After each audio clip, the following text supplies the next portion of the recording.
Welcome into the SEMO Sports Edition of Hawks Nest. We have a lot to get into today. I'm Clay Harrell, joined by Leon Miller. Leon, welcome back, and how's it going today? It's good, Clay. It's always good to be back. Sensational.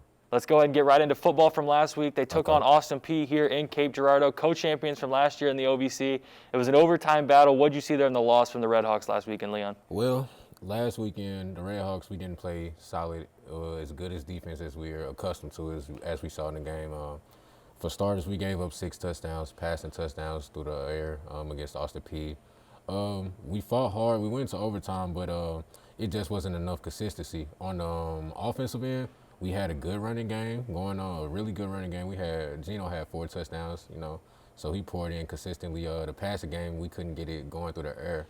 It's good, but I think the defense was the main, thing in that game. It wasn't as good as it's accustomed to being. Gino has 38 carries for 115 yards. Andrew Bunch is 18 of 37, had 2 interceptions. But you hit on the defense. There was a possession in the fourth quarter where it's 28-28, and it's 4th and 5 inside the red zone. So SEMO can come up with the stop. Yeah. They can get the ball back, and who knows what happens. But 4th and 5, Austin Peay picks up a touchdown on the play.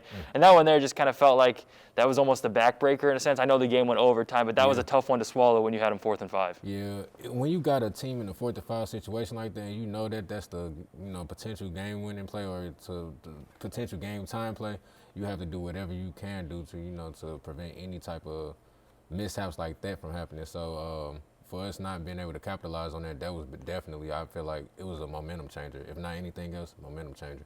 You could look at this week coming up now. They travel to Jacksonville State as maybe the toughest game on the schedule. What do you got to see from the Red Hawks to come out and steal a win from the Gamecocks? We got to play. It all goes back to the defense. So Jacksonville State, they're 6-1 right now. They have a really solid offense. Our defense is good enough to compete and match up with the offense. I have no question about that. We have to, if we're not going to get the ball through the air consistently or, efficiently, we have to just rely on the running game a little more heavily until we can figure some things out on offense. I think this could be a game, too, where maybe that's not such a bad thing to run the ball a little bit and just try to chew away at the clock and make it a game where they play at your pace. Do you think it's a game you see where that happens? Yeah, it's going to have to be. It's going to have to be just probably like a game like last week where, we might have to go into overtime to get a win. Or if we could control the game at our pace, we could do, good things. I think we'll see a pretty good game between SEMO and Jacksonville State. Typically is a pretty good game between those two teams. Let's go and move on now to the soccer team here at Southeast. They're 4-0. Bailey Redden has 1 goal against in 4 games. What have you seen from the soccer team that's just made them so electric this season? Bailey Redden, first of all, goal stopper, showstopper. That's what I called her before the show. That's her nickname now. She's a goal stopper, showstopper. The defense that we play on the soccer team right now is pretty excellent. I'm not going to lie. We've been seeing contributions from a lot of different players this season as well. We have Lauren, she's doing very well. We have Claire, she's doing her thing. I think it's the team, playing in tandem, playing together this year is what's making us do it real well. Yeah, Lauren Welker has 3 goals in 4 games. She had no goals last season. It's already 3 this year.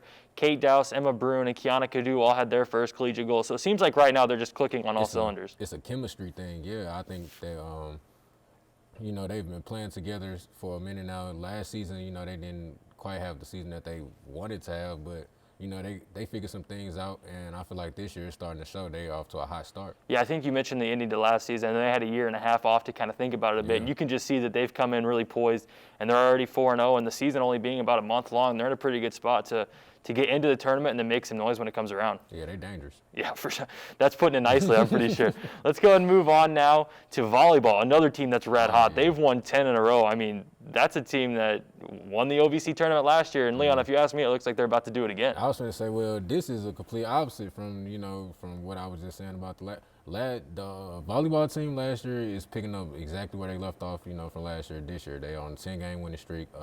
Lainey and Maggie, they're just picking up from where they picked off last year. They both got OVC mentions last year for their play. Yeah, Lainey Malloy, 184 kills in 12 games. Maggie Adams is averaging over a block per set. Claire Oakes has 448 assists. I don't know what more you could want if you're a SEMO volleyball fan, and you've won 10 in a row, and then you go into Eastern Illinois looking to make it 12. Yeah. I think things are looking pretty good for them headed into getting close to postseason play. Yeah, I don't think the volleyball team will have any issues. I'm going for it. I'm pretty confident. I think they got pretty much the same team, you know, or the same impact players that they had last season. So will they continue to make an impact? Of course. So you're saying 12 in a row? Oh, yeah, 12 in a row. All right. Hey, SEMO volleyball just really getting red hot, too. Let's go ahead now and send it over to Ashley Ellis, who's with some members of the SEMO softball team as they get ready for their upcoming series in Belmont. Hi, I'm Ashley Ellis, and I'm here with sophomore Chelsea Pena and freshman Kenzie Wrigley. Kenzie, you've settled in pretty well over this season. What's your mindset going into each game? My mindset is to play with my teammates my hardest I can, and when I get up to bat, get a ball in play so we can score some runs. Chelsea, what's your mindset going into conference play as we've had a year off from being in conference? I think my mindset going into each conference game is just play as hard as we can. I think that we have so much potential, and if we play to our potential, we'll be just fine. So we need to just do that and just have fun with it. Yeah. There you go. I'm Ashley Ellis, and that's an inside scoop with SEMO softball. Back to you, Clay.